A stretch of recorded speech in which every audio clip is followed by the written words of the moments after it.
Welcome, everyone. Today, we're going deep on something super interesting, the social construction of race. We've got a really diverse mix of sources to dig into, academic articles, personal stories from like Reddit and even TikTok, and yeah, some YouTube discussions too. Should be pretty insightful. Yeah, I think what really gets me about this whole topic is it makes you, really question something we kind of take for granted, which is the idea of race itself. Exactly right. We're so used to thinking about race as this like fixed biological thing.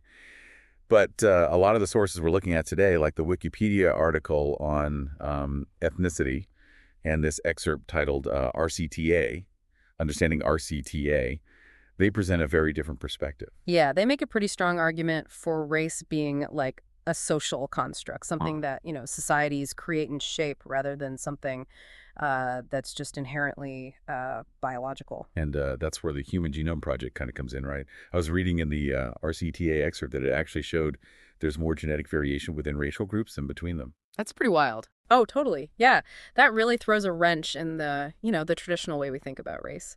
It kind of suggests that those categories we use to define people based on race, they're actually more about, social meaning than actual biological difference. It's almost like we've drawn these like artificial boundaries that don't really match up with how complex human genetics really is. Yeah, that's a good point. I mean, think about it. The concept of race, it's changed so much over time, and it's so different across, different cultures. Like even the Wikipedia article on race, human categorization, talks about how Brazil, for example, they have this way more fluid idea of race that's based more on like appearance than ancestry. So if these categories are so, fluid and based on how societies interpret things, what does that mean for people who feel like they identify with a race that's different from like their ancestry? This is where things get really, really interesting. It's at the heart of the whole debate around transracialism, and it makes us think about some really fundamental questions about identity. Like, is it something we're born with, or can we choose it, or even, change it? And how do we balance that desire that, individuals have to self-identify with, like the potential concerns about appropriating or misrepresenting someone Yeah. else's culture? Right, that's where the ethical stuff comes in. And those are definitely like addressed in a lot of these Yeah, sources. I was reading through some of the posts on RCTA Safe, and there are some like really strong opinions out there. Some people feel very strongly that uh, identifying as transracial kind of trivializes the very real struggles people who experience, racial discrimination go through. Yeah, it's a super complex issue with a lot of different perspectives. On the one hand, you have, individuals who feel this like deep and authentic connection to a race that's different from, the race they were assigned at birth, and they're expressing that um, through their identity. But then on the other hand, there's this concern that it could lead to like, cultural appropriation or erasing authentic lived experiences. Yeah, and one story that really stuck with me was from the biracial community of Reddit.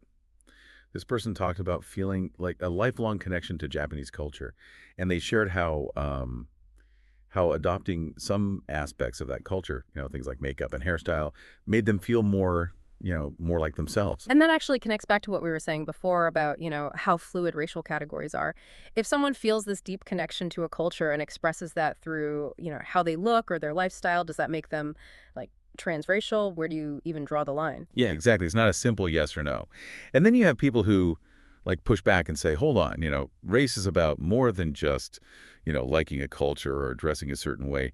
They argue that transracial identification ignores the historical and social realities of race. And they have a point there about acknowledging, the historical context and lived experiences that are part of race. It's fascinating to see all these different viewpoints play out. I mean, we even have stories like the one from Black to White Transracials, where uh, a Black woman living in Europe talks about facing racism and feeling like she would be treated differently if she, appeared white. Her story, it just shows how complex racial identity is and the huge impact, that societal pressures and prejudice can have on someone's sense of self. Yeah, she even talks about this one really difficult experience where she was like singled out and humiliated by a bus driver. And she felt like she was treated like a ghetto delinquent just because of her race. Right. And that incident just shows the painful reality of like racial stereotyping and the real consequences it can have on people's lives. It's not just about, personal feelings. It's about the systemic issues and inequalities that are just so ingrained in society. It makes you think, what if she truly believes that, changing how she looks to fit into the dominant racial group Yeah. would actually lessen some of that pain? Is that a valid personal choice? Or does it just, reinforce those harmful stereotypes and diminish the struggles that other people of her race face? That's such a powerful question. And it leads us into this whole other conversation about agency, self-determination, and the really tough dilemmas that people face when they feel like they don't fit neatly into the racial categories that society has, created. It's really clear that race and identity are just so closely linked, and that personal experiences can just really shape how we see ourselves and how other people see us too. Yeah, it's like this constant kind of back and forth between, how society defines us and that feeling we have inside of who we are. And that tension, it gets even bigger when you look at those situations where people go to these like extreme lengths to change their racial appearance. Like think about Martina Big, for example. Oh, right. Martina Big, yeah. I remember her from the Quote Goats podcast, episode 16. Hmm. She's that German woman who's had all those surgeries and treatments to look black, Yeah. right? And now she, identifies as a black woman.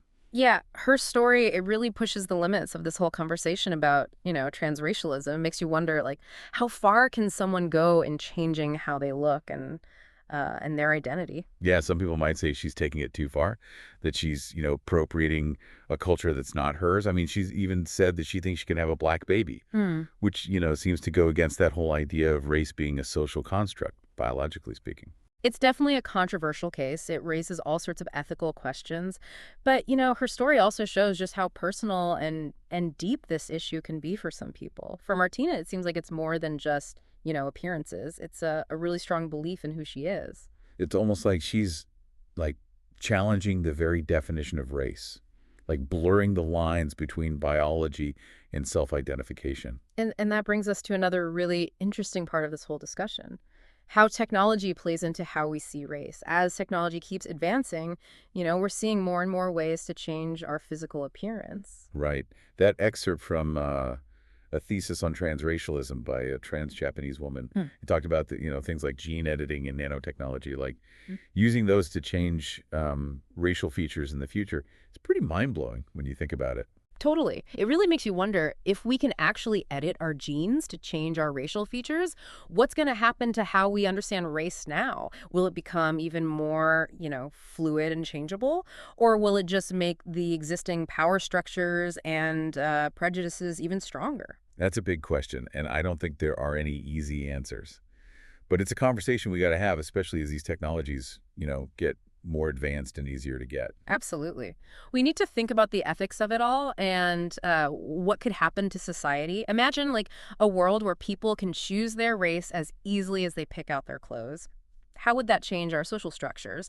How would it change how we see identity? How would it change how we relate to each other? It's like something out of a sci-fi movie, but it could really happen, maybe sooner than we think. And it makes you ask, if technology gives us the power to actually change our race, does that make race less real, less important in our lives? That's a great point. You could say that if race is something we can just, change and manipulate, then it's not as important. But then again, maybe it makes it even more important to fight against racial inequalities. Because it would mean that the differences we see between racial groups, they're even more clearly based on, social ideas and power dynamics, not actual biological differences. Exactly. It would show how much we need to deal with the systemic issues and prejudices that put certain racial groups at a disadvantage no matter what they look like. This whole conversation has really made me think about, my own experiences with race and how I've sort of absorbed certain beliefs and biases without even realizing it. It's hard to face those, ingrained assumptions, but it's so important. It really is. And I think that's one of the key takeaways from all of this. This isn't just some, abstract theoretical discussion. It's about understanding ourselves, how we relate to other people, and the world we live in. And recognizing that how we understand race, it's always changing. Yeah. What we believe today might be, challenged or even completely overturned by new discoveries and how society changes tomorrow. The excerpt from Transracial Identity and the Effect on the Life Circumstances, a pilot study in 14 participants. It really emphasizes that we still have a lot to learn about how complex transracial identity is and how it affects people's lives. It's an area where we need more research and exploration. There's so many layers to this topic. It's like, peeling back an onion. The more you learn, the more questions you end up having. And I think that's what's so great about it. It's a journey of, discovery, a constant process of questioning and reevaluating what we thought we knew. Okay, so we've covered a lot of ground, from the science behind race to those really personal stories of people trying to figure out their own identities. But there's one part of this we haven't really talked about yet, and that's, the question of where do we go from here? Right. If race is really a social construct, something created by, human history and the forces in society, what does that mean for the future? It feels like we've gone so deep down this rabbit hole of race and identity. And now we're here looking ahead. What does it all mean, for the future? Where do we even go from here, knowing that race is a social construct? That's the big question, right? And I don't think there's one simple answer, but one thing that really stands out to me is that just because we recognize race as a social construct, it doesn't mean it's not important. If anything, it makes it even more crucial to address those racial inequalities. Because it means those inequalities, they don't come from some kind of inherent, biological difference. They're a product of, the systems and structures we've built, the biases we've inherited, the ways we've been taught to see and treat each other. Yeah, exactly. And that means we actually have the power to change those systems, challenge those biases, and create a society that's more fair for everyone. It's not about pretending that race doesn't exist or that it doesn't have real consequences. It's about understanding how those consequences have been shaped by, social forces, and then working to dismantle the structures that keep them going. It's like we're shifting the focus from blaming individuals to taking collective responsibility. It's not about pointing fingers and saying you're racist or you're privileged. It's about understanding that we're all part of this system and we all have a role to play in, taking it apart. I think that's a really powerful way to think about it. It's about moving past individual guilt and shame and moving towards, collective action and being accountable for what we do. It's about recognizing that fighting racism isn't just the job of the people who are most affected by it. It's a responsibility we all share, and it means we all need to look at our own beliefs, challenge what's considered normal, and work towards a future that's more just and fair. And that work, it starts with education and being able to talk openly about these things. It starts with conversations like the one we're having right now, where we can explore these complex issues, share different perspectives, and maybe even challenge some of our own assumptions. I totally agree, and I think it's so important to remember that this is a process that never really ends. There's no finish line when it comes to dismantling racism. Mm. It's about constantly learning, unlearning, and relearning. It's about being open to new ideas, having those tough conversations that make us uncomfortable, and just being committed to creating a world where everyone feels seen, heard, and valued. So to bring it back to you, the listener, what are your thoughts after this deep dive? Did this conversation, make you question things or broaden your understanding of race? What are you still thinking about? We've covered so much today, but this is really just the beginning. There's so much more to explore, so much more to learn. We hope you keep going on this journey of discovery. Keep these conversations alive with your friends, family, and community, and be part of that ongoing work to make the world a more just and equitable place. This has been such an insightful and thought-provoking deep dive.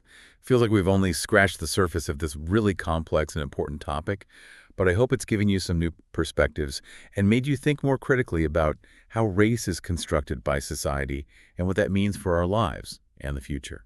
Thanks for joining us.